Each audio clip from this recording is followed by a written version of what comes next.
ഞാൻ നേരത്തെ പെരിങ്ങത്തൂർ എന്നൊരു പേര് പറഞ്ഞല്ലോ. അത് 800 വർഷമായി ഇവിടെ കേരളത്തിൽ വന്ന ഒരു മഹാനായ വലിയ അലിയുൽ കൂഫി റളിയല്ലാഹു അൻഹു തങ്ങൾ. അവർ വന്നപ്പോൾ തന്നെ അവിടെ നിന്ന് ചില കറാമത്തുകൾ അനുഭവപ്പെട്ടു. ആളുകൾ ധാരാളമായി വരാൻ തുടങ്ങി. ഉദാഹരണത്തിന് വെള്ളപ്പാണ്ട് രോഗം പിടിച്ച ഒരു രോഗി വന്നാൽ ഉടനെ ഒന്ന് കൈ കൊണ്ട് തടവുകയോ അല്ലെങ്കിൽ ഒരല്പം വെള്ളം ഊതി കഴുകാൻ പറയുകയോ ചെയ്യും. ഉടനെ ആ രോഗം ശിഫയാവും. അങ്ങനെ അവിടുത്തെ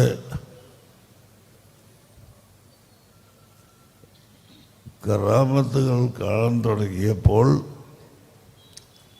ധാരാളമായി ആളുകൾ വരവ് തുടങ്ങി. നിസ്കരിക്കാൻ സ്ഥലമില്ല. ഒരിക്കൽ നമുക്കൊരു പള്ളി വേണമല്ലോ, അതൊരു സ്ഥലം കിട്ടണമെന്ന് വെറുതെ ഈ ആളുകളെല്ലാം ഇരിക്കുന്ന സദസ്സിൽ ഒന്ന് പറഞ്ഞു. പിറ്റേ ദിവസം രാവിലെ അദ്ദേഹത്തിൻ്റെ വീട്ടിൽ പരിസര പ്രദേശത്തുള്ള പല ഹൈന്ദവ സുഹൃത്തുക്കളും പ്രത്യേകിച്ച് ബ്രാഹ്മണന്മാർ ഇവർ വന്നിട്ട് പറയുന്നു, ഇന്നലെ ഒരു പള്ളിക്ക് സ്ഥലം വേണമെന്ന് പറയുന്നതായി കേട്ടു. എന്നാൽ അവിടുന്ന് സ്ഥലം അന്വേഷിക്കേണ്ട ആവശ്യമില്ല. ഞങ്ങളുടെ കൈവശത്തിൽ ധാരാളം അമ്പലങ്ങൾ ഉണ്ട്. അതിൽ നിങ്ങൾക്ക് ഇഷ്ടപ്പെട്ട ഏതും ഒന്ന് തിരഞ്ഞെടുക്കാം, അത് പള്ളിയാക്കാം. അപ്പോൾ മഹാനവറുകൾ ചോദിച്ചു, ഇതൊക്കെ ഒരു വ്യക്തിയുടേതാണോ അല്ല പല ആളുകൾ കൂടിച്ചേർന്നതാണോ?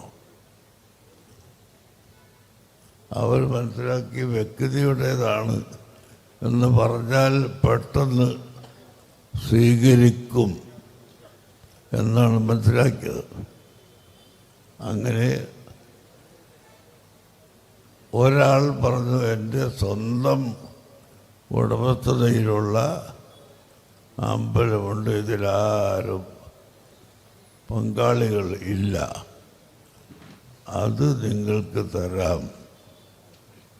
അപ്പോൾ അവർ കരുതിയത് അത് എത്രയും പെട്ടെന്ന് സ്വീകരിക്കും എന്നാണല്ലോ. മഹാനവറുകൾ പറഞ്ഞു, നിങ്ങളുടെ സ്വന്തം സ്വത്താണ്, എല്ലാം ശരി തന്നെ, പക്ഷേ പിന്നീട് ഇവിടെ ഒരു കാലഘട്ടം വരാനുണ്ട്. ആ കാലഘട്ടത്തിൽ മുസ്ലിമീങ്ങൾ ഞങ്ങളുടെ അമ്പലം പിടിച്ചെടുത്തതാണ് എന്ന് പറയപ്പെടുകയും അങ്ങനെ മുസ്ലിമീങ്ങളും ഹൈന്ദവരും തമ്മിൽ സംഘട്ടനമുണ്ടാവുകയും ചെയ്യും. അതുകൊണ്ട് എനിക്ക് അതും വേണ്ട എന്ന് പറഞ്ഞപ്പോൾ അവർ ചോദിച്ചു, ഞങ്ങൾ വല്ല സംഭാവനയും തന്നാൽ സ്വീകരിക്കുമോ? മഹാനവറുകൾ പറഞ്ഞു, വിരോധമില്ല, നിങ്ങളുടെ സംഭാവന ഞാൻ സ്വീകരിക്കും. ആരുടെ സംഭാവന അവരുടെ സ്വന്തം ഉടമസ്ഥതയിൽ നിന്ന് തരുന്നതാണെങ്കിൽ ഞാൻ സ്വീകരിക്കും എന്ന് പറഞ്ഞു. അങ്ങനെ ആണ് പെരിങ്ങത്തൂർ ജുമുഅത്ത് പള്ളി ഉണ്ടാക്കുന്നത്. പലരും ചരിത്രം വളച്ചൊടിച്ച് ഒക്കെ എഴുതി വച്ചിട്ടുണ്ടെങ്കിലും യാഥാർത്ഥ്യം അതാണ്. നിങ്ങൾ നോക്കൂ, 800 വർഷത്തിന് മുമ്പ് അവർ പറഞ്ഞതാണ് മുസ്ലിമീങ്ങൾ പിടിച്ചെടുത്തു എന്നൊരു വാദം എവിടെ വരുമെന്ന്. നിങ്ങൾക്കറിയാമല്ലോ, ബാബരി മസ്ജിദിൻ്റെ സംഭവം എത്ര കൊല്ലം ഇവിടെ കേസ് നടന്നു. പൊളിച്ചെറിയപ്പെട്ട ആ പള്ളിക്ക് അവകാശം ഉണ്ടായിരുന്നുവെന്നും അവിടെ പള്ളിയെടുക്കുന്നതിൻ്റെ മുമ്പ് അമ്പലമായിരുന്നു എന്നും വാദിക്കുന്നവരല്ലേ ഒരു ഭാഗത്ത് ഉള്ളത്.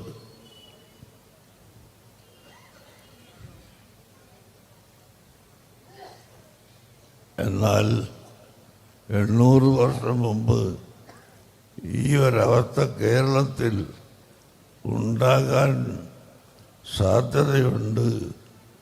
അതിനാൽ ഇത് ഒരിക്കലും ഞാൻ പള്ളിയാക്കാൻ സ്വീകരിക്കുകയില്ല എന്ന് പറഞ്ഞ ആ മഹാത്മാവിൻ്റെ കറാമത്തുകൾ നിങ്ങൾ നോക്കൂ. അവർ പഠിപ്പിച്ചതാണ് ഈ നാട്ടിലുള്ള മത സൗഹാർദ്ദം. ബഹുമാനപ്പെട്ട ഉമർ തങ്ങളും ഉമർ ഖാദി പെരിങ്ങോത്തി റളിയല്ലാഹു അൻഹുമ അവരും അതുപോലെ പൊന്നാനിയിലെ ദൈനുദ്ദീൻ മഖ്ദൂം ഒന്നാമനും രണ്ടാമനും റളിയല്ലാഹു അൻഹും അവരെല്ലാവരും പഠിപ്പിച്ച മതസൗഹാർദ്ദമാണ് നമ്മുടെ കേരളത്തിൽ ഉള്ളത്, നമ്മുടെ ഇന്ത്യയിലുള്ളത്. അതേ മതസൗഹാർദ്ദം ഗരീബ് നവാസ് ഖാജ മുഈനുദ്ദീൻ ചിശ്തി അൽ-അജ്മീരി റളിയല്ലാഹു അൻഹു മഹാനവർകൾ പഠിപ്പിച്ച അതേ മതസൗഹാർദ്ദമാണ് അങ്ങ് അജ്മീറിൽ, ഡൽഹിക്കടുത്ത അജ്മീറിൽ അന്ത്യവിശ്രമം കൊള്ളുന്ന മഹാനവർകൾ ഇവിടെ പഠിപ്പിച്ചത്. അങ്ങനെ കഴിഞ്ഞുപോയ എല്ലാ ഔലിയാക്കളും സ്വാലിഹീങ്ങളും സദാത്തുക്കളും ഇവിടെ വന്ന മുസ്ലിം നേതാക്കൾ മുഴുവനും പഠിപ്പിച്ച മത സൗഹാർദ്ദമാണ് ഇവിടെ നാം കണ്ടുവരുന്ന മതസൗഹാർദ്ദം. ഇതിന് അർത്ഥം ഇസ്ലാമിൻ്റെ ഏതെങ്കിലും ഒരു വിഷയം അവർക്ക് വിട്ടുകൊടുക്കുക എന്നല്ല. ഒരു ഇസ്ലാമിക രാഷ്ട്രം സ്ഥാപിക്കുക എന്നും അല്ല.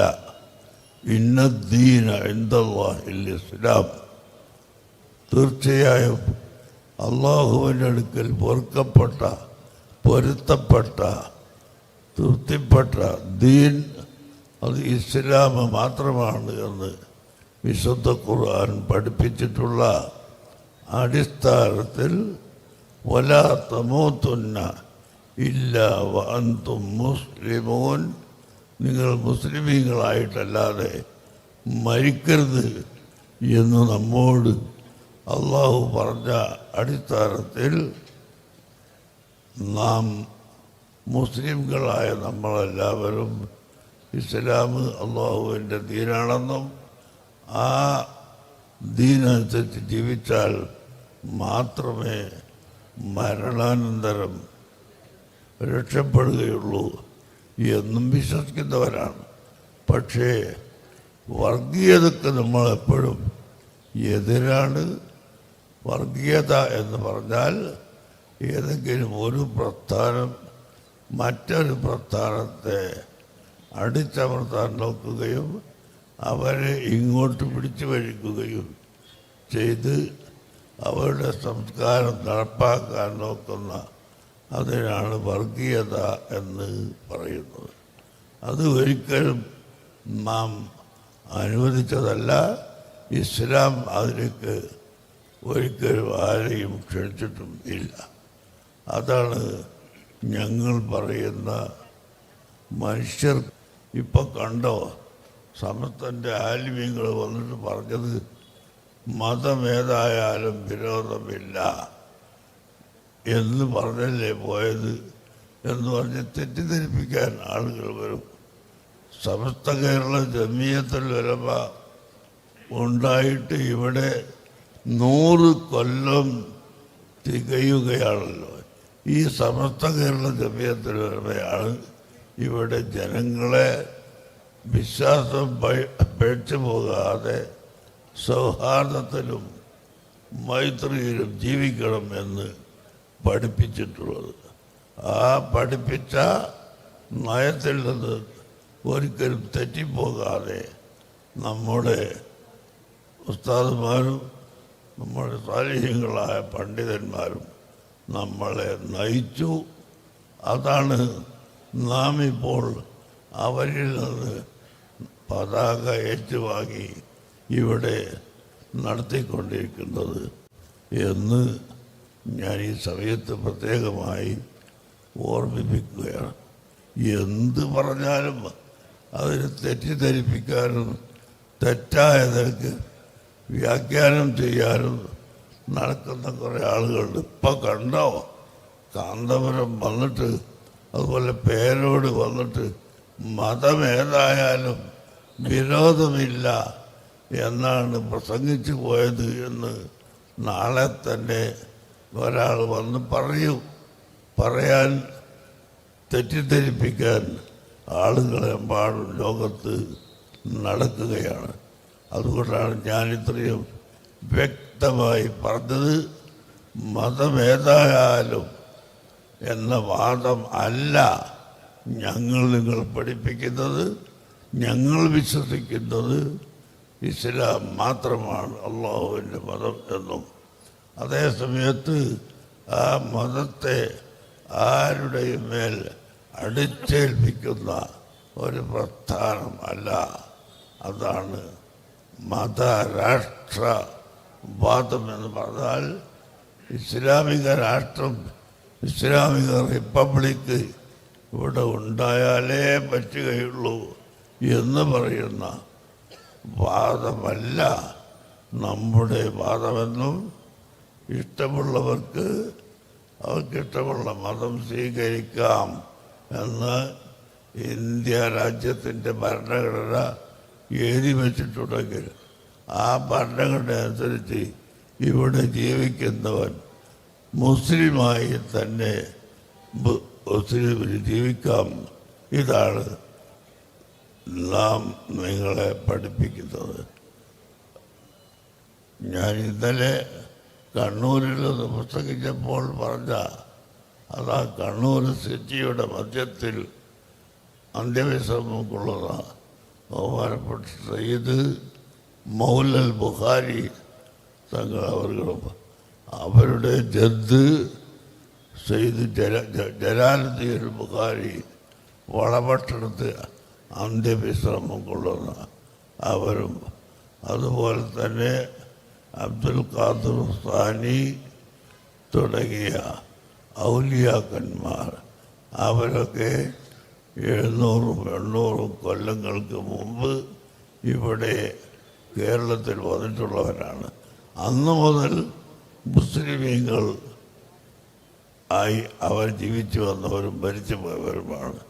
അവർക്ക് അന്നത്തെ ഇവിടുത്തെ ഹൈന്ദവ സഹോദരന്മാർ എല്ലാ ഒത്താശകളും ചെയ്തു കൊടുത്ത്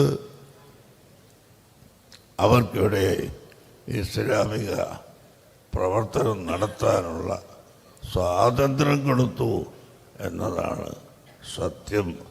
അതുകൊണ്ട് ആ മഹത്തുക്കൾ നടന്നു വന്ന വഴിയിൽ നിന്ന് ഒരിക്കലും വ്യതിചരിച്ചു പോകാതെ നാം എല്ലാവരും ജീവിക്കണം.